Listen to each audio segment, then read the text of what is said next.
और बहुत मतलब बहुत ज़्यादा चर्चित या मैं कहूँ बहुत ज़्यादा डिस्कस्ड एक मैटर है। और बहुत बार कई बहुत सारे सेलिब्रिटीज़ भी इस बारे में बता चुके हैं अलग-अलग प्लेटफ़ॉर्म्स पे कि जब वो छोटे थे तो उन्होंने अपने घर के अंदर एक केओस का माहौल देखा। उनके माता-पिता के संबंध अच्छे नहीं थे। बहुत झगड़ा था, डिवोर्स हो गया, अलग-अलग हो गए वगैरह-वगैरह और बच्चों को उस टाइम पे या तो उन्होंने अपने पास रखा तो बच्चे ने सब देखा या फिर बच्चे को बोर्डिंग में भेज दिया। जी। अब छुट्टियों में बच्चे के पास में अगर घर जाने का ऑप्शन होता, तो कभी भी माँ और बाप से एक ही घर में वापस मिलने नहीं जाता था, बनस्पत उसके जो बाकी साथी थे, जी, वो जी। ऐसा जाते थे। तो ये बचपन में इस तरह की जो घटनाएँ इन बच्चों के ऊपर बीतती है और जब वो बड़े हो गए इस घटना को याद करके अपने बारे में बताते हैं, तो मेरा सवाल इसमें ये है कि वो बच्चा जब उस वक़्त वो जी रहा होता, अब तो बड़ा हो के उस बारे में बता रहा है, तो शायद उसको इतना इम्पैक्ट भी नहीं कर रहा।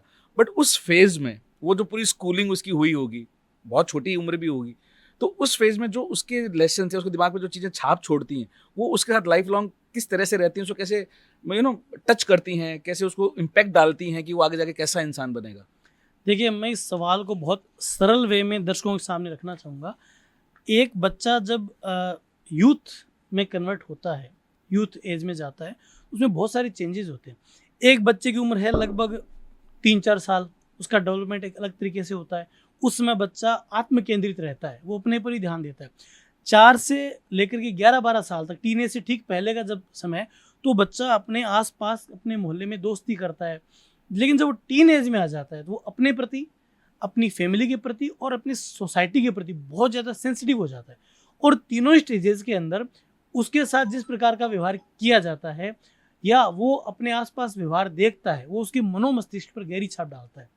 और बच्चा अपने माता पिता से उम्मीद करता है कि वो मेरी केयर करें, मुझे वो प्यार दें। उसके सामने अगर वो दोनों लड़ने लग जाते हैं तो उसकी एक्सपेक्टेशन टूट जाती हैं, वो उनसे डरने लग जाता है। मैं जब काउंसलिंग करता हूँ सर, तो मेरे पास एक बच्चा आया, कुछ दिन पहले की बात है। शेखावाटी से वो बच्चा आया था, मुझसे मिलने के लिए स्पेशली आया था।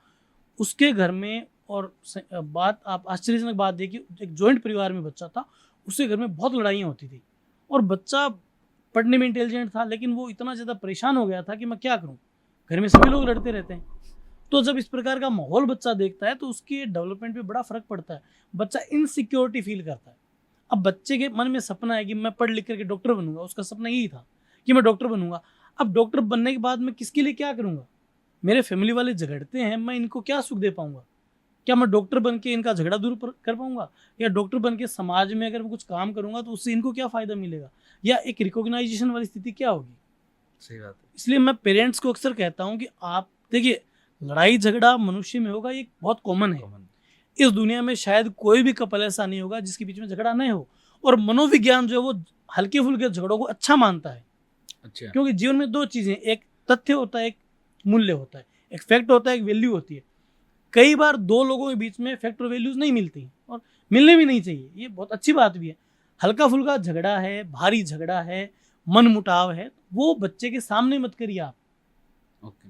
बच्चा स्कूल चला गया, उसके बाद का समय आपके पास मिल जाता है। मैं कई बार पेरेंट्स पूछते हैं, मैं बताता हूँ उनको, बच्चा कि कब सो करे गया है, झगड़ा? उसके बाद में आप बात करिए। एक कपल मेरे पास आया, बोले हमारे बीच बहुत झगड़ा होता है। मैंने कहा अच्छी बात है। बोले अच्छी बात क्या है? मैंने कहा बुरा भी क्या है? आप मान रहे हैं कि बहुत ज़्यादा झगड़ा होता है, फिर भी आप साथ में हैं, इसका मतलब आपकी बॉन्डिंग बहुत अच्छी है। मैंने कहा आप एक काम करा करिए, जब झगड़ा हो आपका, उसको आप लिख करके झगड़ा करिए। अभी तक आपने मुँह से झगड़ा किया है, बातों से झगड़ा किया है।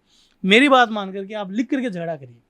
आपके मन में कोई बात आप लिखिए अपने हस्बैंड को, हस्बैंड के मन में कोई बात है वो लिख करके फिर देखिए क्या होता है। तो मैं तो इस बात को उनको कह के भूल गया, क्योंकि जीवन में बहुत ज़्यादा व्यस्तता चलती है। महीने भर के बाद में उनको मेरे पास कॉल आया, बोले सर झगड़ा खत्म ही हो गया। क्यों? बस अब लिखते हैं तो बहुत कुछ सोचना पड़ता है। फिर हम सोचते हैं कि यार ये बात बोल तो सकते हैं, पर लिखने में अच्छा नहीं लगेगा, कोई और पढ़ ले। झगड़ा कम हो गया, खत्म हो गया।